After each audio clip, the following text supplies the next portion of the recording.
Okay, let's continue our discussion with our sample problem number 7. So sabi dito, determine the largest load P that can be applied to the bars of the lap joint shown in figure. So the bolt has a diameter of 10 mm. Each plate has an allowable tensile stress of 50 megapascal and an allowable bearing stress of 80 megapascal. So ang unang binigay sa atin ng problem is the diameter of the bolt. So the diameter daw ng ating bolt ay 10 millimeter. Okay? And then meron tayong allowable tensile stress. So meron tayong tensile stress na 50 megapascal.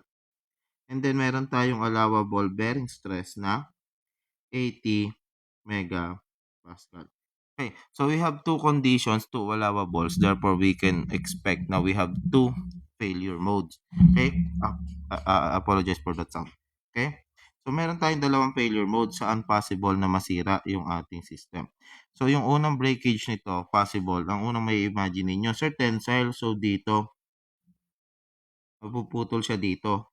Yung ibabaw, pwede rin naman, sir, maunang maputol yung mapatid yung nasa ilalim. This is the same area, same force, same applied force. So, same lang sila. Okay? Now, the next one is, sir, since may bearing, possible po yung butas na to humaba maging slotted yung isa sa dalawa. Okay? So, ang ending po, magkakaroon tayo ng bearing stress na ang projected area ay, so maghahaba po ito, yung butas. So, ang projected area niyan ay ito. This is your projected area of bearing. Okay? Oops.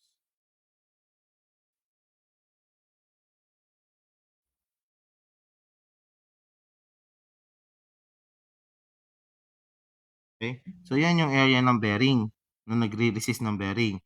But there is another failure. Since sabi natin, kung sino yung mas maliit na area kasi, siya yung weak. Siya yung very weak part ng ating structure. So, yung force, ang gagawin niya, hanapin yung maliit na area para yun yung mag-fail. So, ang may pinakamaliit na area sa atin dyan is this section. Pwedeng ang mangyari, mag-crack dito sa dugtungan kung sobrang weak ng ating material sa tension. Okay? Now, let me draw the figure. So, kung unahin natin yung failure na to. Okay? So, this is the tensile failure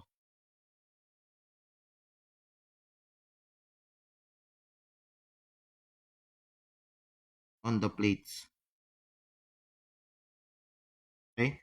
So, ang mangyayari,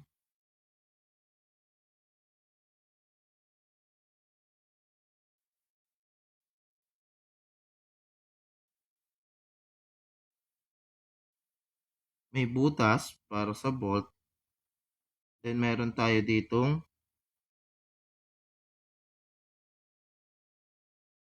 yan. So, ganyan yung plate natin. Nandito yung applied force P. So, by reaction, dapat may magre-resist dito na P over 2 at isa din dito na P over 2. Itong area na to, hollow talaga to. This one, hollow talaga yan. Ano? Yan yung butas no para sa bolt. So, therefore, itong area na to, ang i-resist niya na lang ay P over 2. Ganon din yung area na to. But ano yung dimension ng mga area na yan? Daming drawing, no? Mahilig talaga ako mag isa-isa ng drawing para mas madali kong makikita. Okay? So, ito yung area na una, ito yung pangalawa. From our figure, the width is 50 mm, the diameter of bolt is 10. Assuming na equally spaced ito, so this is 10. And then, ang total nito ay 50. So, mahahati, 50 minus 10, 40, mahahati sa dalawa, this is 20, this is 20, para ang total natin ay 50. Then, our thickness according to the problem ay 15 millimeters. All units is in millimeters. So, ito ngayon yung ating area na nagre-resist. So, pwede natin computein yung stress. Sabi natin, yung stress dito sa section na to is P over A. And that would be, that, okay, that would, that should be equal to 50 megapascal lang. Okay? So, ang force sa bawat isa, we can calculate this as P over 2. Then, the area is 20 mm times 10. And that is equal sa 50 Newton per millimeter squared. So, ang may iwan na unit sa atin ay Newton. So, cancel si millimeter squared. So, here we can solve for P as 50 times 20 times 10 times 2. 20 kilo Newton. Okay? So, this is the value of P based on this failure. Now, sir, pwede ba nating i-check kung ang failure ay dito?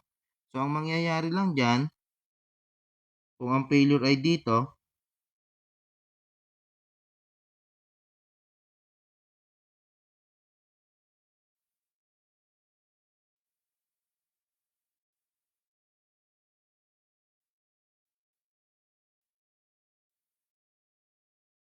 nandito yung force P natin.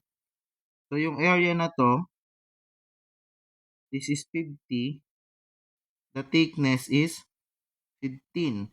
So, kung ganitong failure yung ini-imagine mo, ang stress natin dito, sabi natin that should be equal to 50 Newton per millimeter squared, and that is equal to P over 50 times 15. So here we can solve for P as 50 times 50 times 15, 37.5 kilo Newton. Take note, ang kaya lang ng bawat element na to ay pag 20 kilonewton. Ibig sabihin, tig 10 kilonewton lang yung kine-carry nila. 10 kilonewton, 10 kilonewton lang ito. Yung kaya nilang i-carry. Yun yung P over 2 kalahati nito. Pag ito, hindi na niya kakayanin kasi 10 nga lang kaya niya eh. Yung P over 2 nito, that is roughly around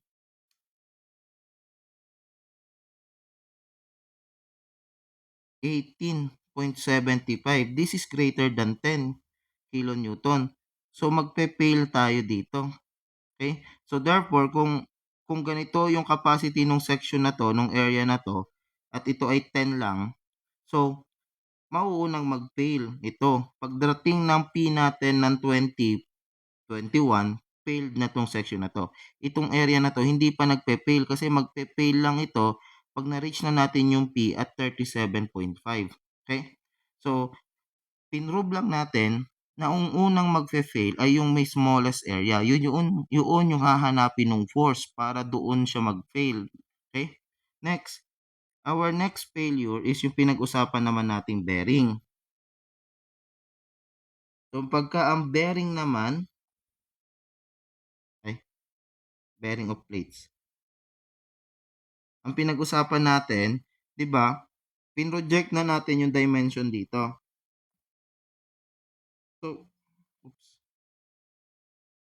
So ito, alam natin na yung portion na yan, that is the diameter of the bolt. And then ito, sabi ng problem, that is 15 millimeter. So the projected area na to, yung projected area na to na meron tayo is, ay ba't ba ganun? Delete. Ayan. The projected area is just a rectangle that is equal to the diameter of the bolt multiplied by the thickness. So, punta tayo sa bearing failure. Our stress bearing, masyadong manipis. Our bearing failure, that is PB, over area bearing, according to the problem, we are only limited to 80 megapascal. So, 80 Newton per millimeter squared. That is equal sa PB, o yung force actually, yan na rin yung force na nagkakos ng bearing over the area na 10 mm times 15 mm. Yan, ito yung diameter ng bolt as per the problem. Then, ito naman yung thickness ng ating plate. So, here we can solve P as 80 times 10 times 15. We have 12 kilo Newton. So, we have three forces. So, ibig sabihin, at 12 kilonewton pa lang na value ng P, let's say yung value ng P increasing, 0, 1, 2, 3, 4, 5, 6, 7, 8, 9, 10, 11, safe. Pagdating natin ng 12, medyo nag-aalanganin na tayo kasi na-reach na natin yung capacity niya sa bearing. Pagdating ng 13 kilonewton ng load, nung nag-apply tayo ng another 1 kilonewton, 13 kilonewton, nagsisimula ng magkaroon ng bearing sa plate. Nagsisimula ng humaba itong plate natin. Hanggang 13, 14, 15, humahaba yung plate natin. Pagdating natin ng 20 kilonewton, magsisimula naman ng masira itong section na to. Okay? 20, 21, 22, 23. So pagdating natin siguro around 22, biyak na to, putol na to, wala na, nag-yield na, wala nang nagre-resist ng force. So hiwalay na yung dalawang plate natin. Okay? So ganun yung mangyayari doon sa scenario natin. Therefore, we can say na yung failure, okay, para maging safe yung ating structure, yung dalawang plate, dapat ang value lang ng pin natin ay maximum na 12 kilonewton. Hindi na natin kayang ilagpas pa. Okay? Kasi pag nilagpas tayo, magsisimula ng mag-bear yung ating plate. Magsisimula na magkaroon ng notch. Okay? So let's proceed with the next problem. Sabi dito, determine the smallest allowable cross-sectional areas of member BD, BE, and CE of the truss shown. The working stresses are 20,000 psi for tension and 12,000 psi naman for compression. So, a reduced stress in compression is specified to reduce the danger of buckling. Yung buckling kasi guys, yan yung instances kung saan pagka merong compressive force, let's say dito kay DE, compressive force tayo. Ang nangyayari doon sa ating member, nagbe-bend.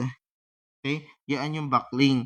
So, kaya dapat mas mababa yung capacity natin sa buckling. Kasi pagka masyadong mataas yung capacity mo sa buckling, okay? Baka naman, mag-buckle na yung iyong structure. Okay? So, our target here is for BD, BE, and CE. So, mabuting yung itong problem na to kasi isa lang yung cutting plane natin. Pwede tayong mag-cut ng section dito. Let's say cutting plane AA. So, pwedeng bakatin na lang natin yung figure. Kapalan ko na lang para hindi sobrang tagal mag-drawing. Ayan.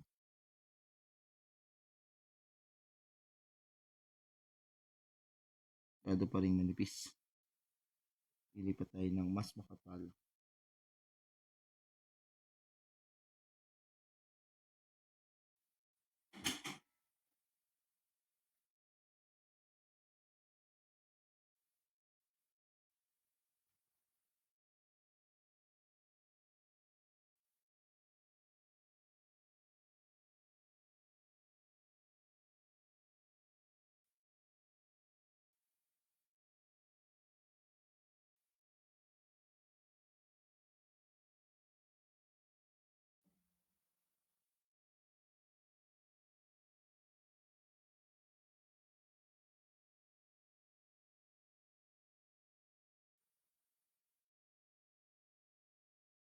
Ayan. So, okay na siguro yan. Pwede na natin kunin yan.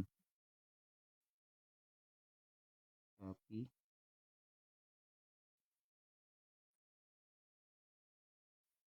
Then, paste na natin dito. Delete ko na lang yung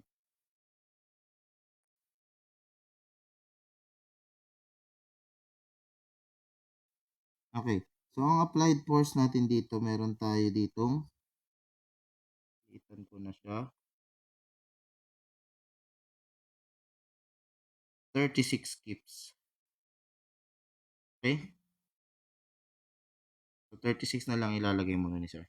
Then, we should determine first the reaction at this point. Okay? So, paano natin gagawin yon? Let's take summation of moment at F.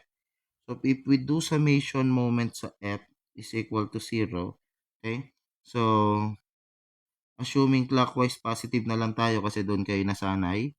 So, we have here a reaction at point A.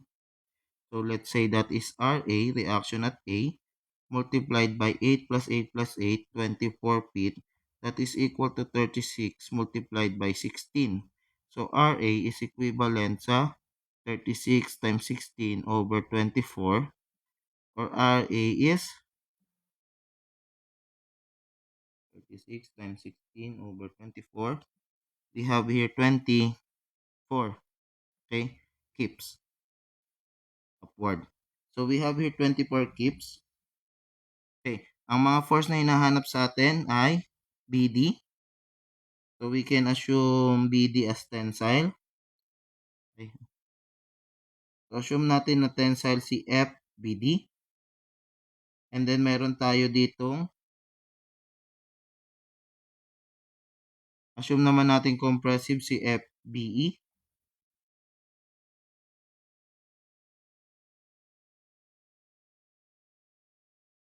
FBE. And then to the right naman si FCE. Okay?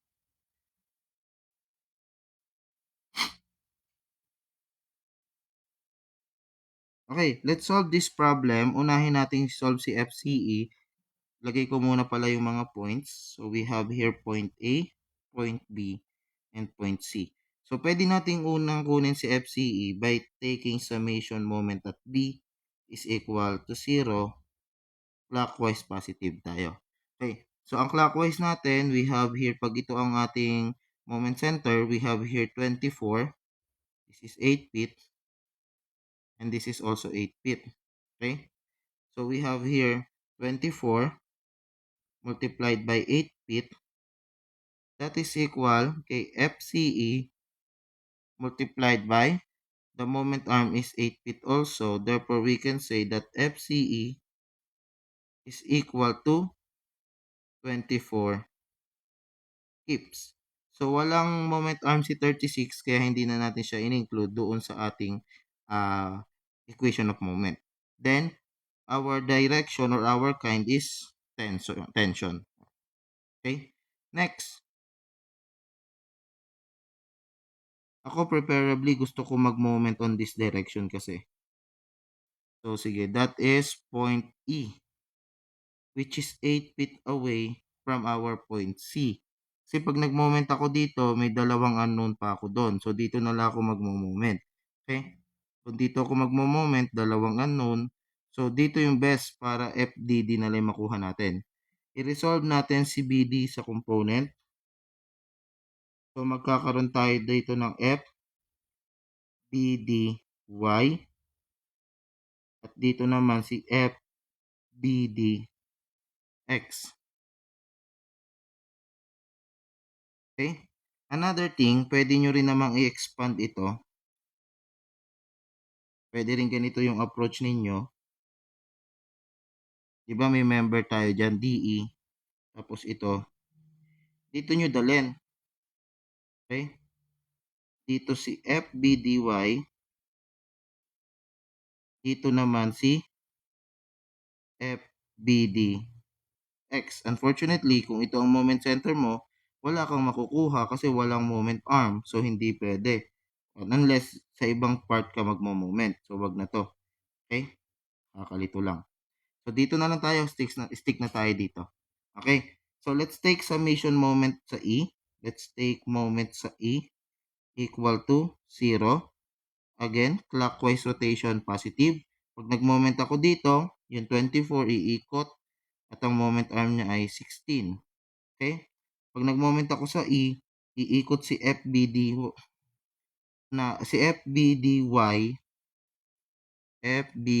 muna.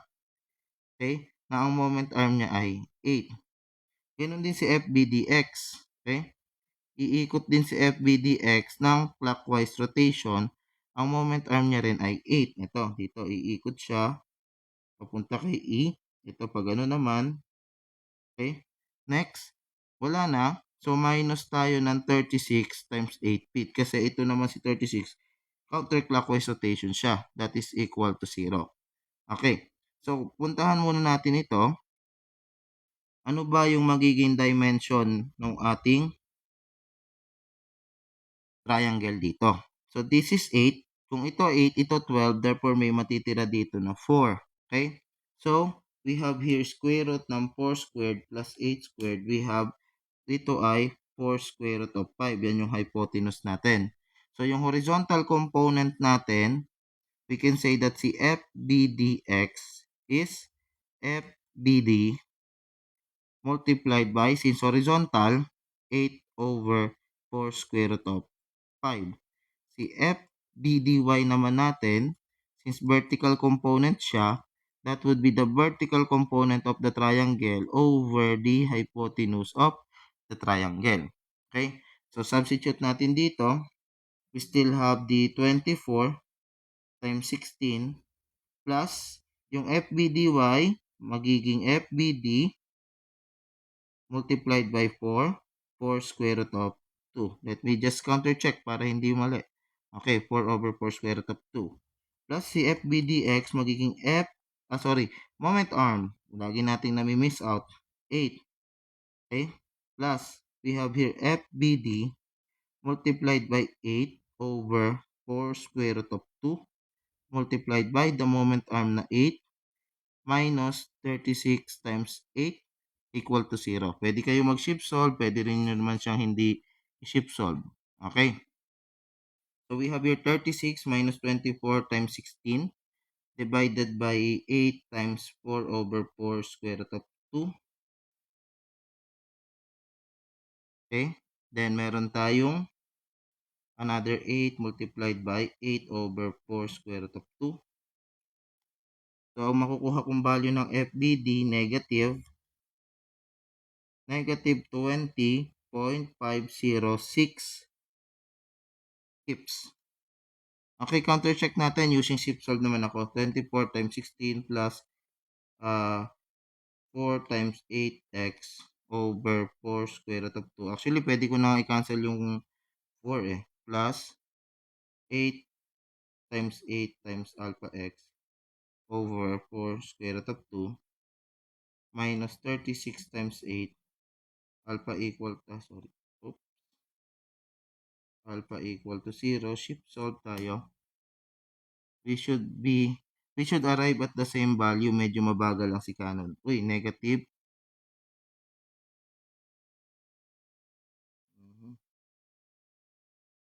24 times 16, 4 times 8 over 4 plus 8 x over square root of 2. One more try. Negative talaga.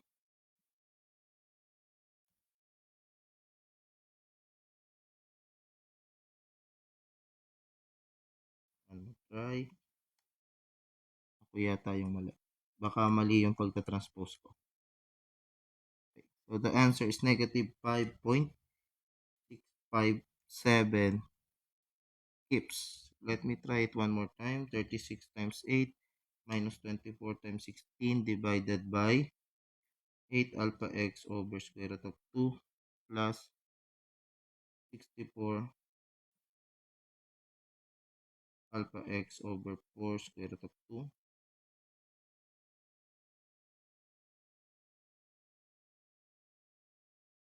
Ay, may x lang nilagay. Dapat wala na x.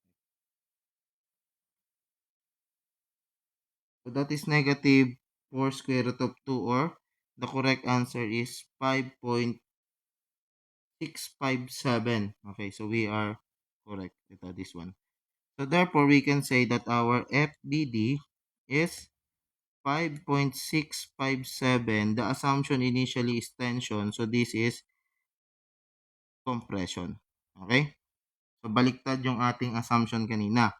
So palitan na natin yung direction nito. Magiging papunta na siya dito. And likewise, palitan na rin natin yung direction ni FBE. Gawin natin siyang tama, hayaan lang natin siya pala pataas. So para may kukontra. Okay, next. Puntahan naman natin si FBE. We can solve FBE by taking summation forces vertical or summation forces horizontal. Kung summation forces horizontal yung gagamitin natin, lahat ng force na to, itong tatlo na to, kailangan nating i-component yung dalawa. Okay? Ito lang pala. Ito kasi horizontal na siya. Kung vertical naman, hindi nakasali si FCE. So, summation forces vertical na lang tayo para masaya. Summation forces vertical is equal to 0, assuming upward positive. So, we have 24 plus vertical component ni FBEY, plus we have, wala na. So, minus na tayo. Minus 36 minus si FBDY. FBDY. So, this is 24 plus FBE. Ano ang component? Vertical component ni FBE. Tingnan natin dito. So, we have 8 square root of 8 squared plus 8 squared. That is 8 square root of 2. 8, ay hindi kita. 8 square root of 2. Okay. So, kung 8 square root of 2 yan, naka 45 degrees lang naman pala. So, ang component natin is 8 over 8 square root of 2. Pwede nyo na i-cancel yung 8. Okay, that is equal to 1. Minus 36 minus FBDY natin is 5.657 multiplied by the component. Ang vertical component natin ay 4 over 4 square root of 5. 4 over 4 square root of 2 rather. Cancel nyo na rin si 4. This is equal to 0. So, dito, masosolve natin si FBE equal to we have here square root of 2 multiplied by 5.657 times over square root of 2 plus 36 minus 24. We have here 22.6275 kips. And this is compression also. Okay? So, kompleto na natin yung force, pero let me counter check it. Baka may namali si sir. Over square root of 2 minus 36 minus 4 square root of 2. Okay? 5.657 times 1 over square root of 2. Alpha equal to 0. Solve. 22.625. Okay, so tama naman tayo. So, we all now have these forces. Okay? So, pwede na nating ituloy sa pag-calculate ng stress. Sabi sa atin, ang capacity naman natin for tension is 20,000 PSI. So, for tension, that is 20 KSI, kilopounds per square inch. And for compression naman, that is 12,000 PSI or 12 KSI. So, si KSI, this is 20 kips per inches squared. Si 12, that is 12 kips per inches squared. So, unahin natin si member CE since siya yung una nating na-solve. For member CE, we have here the stress. Since siya ay tension, that is 24 kips over, ang tanong sa atin ng problem is area.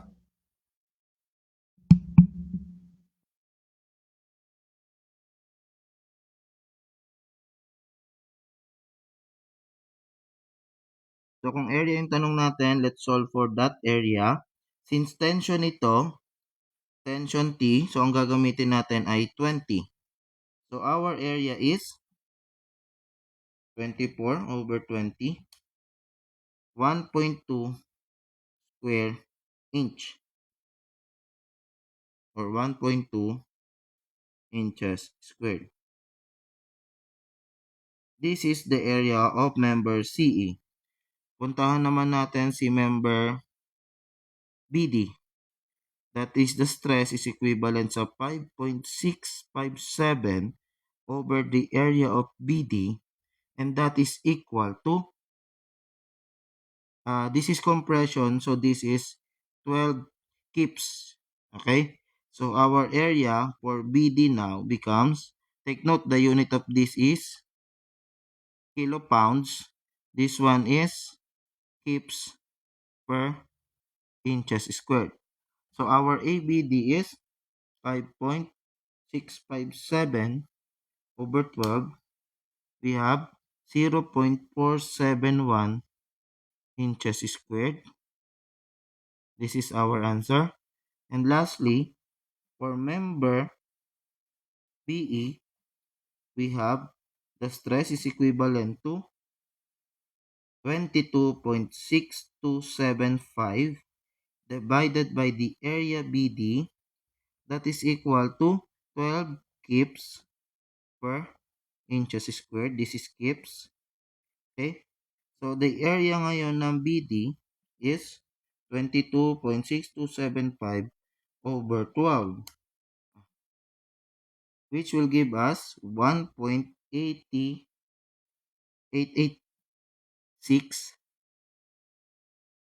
inches squared. Okay?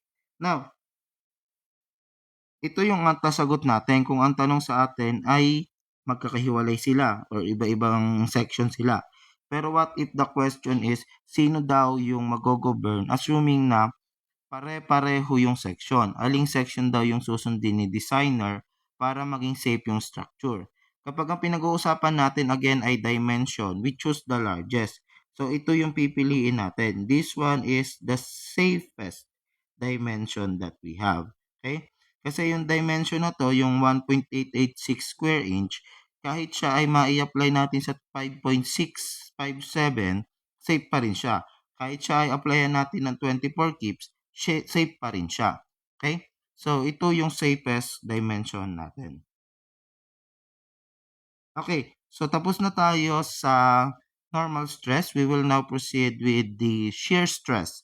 So, let us continue our discussion, okay, on the next part.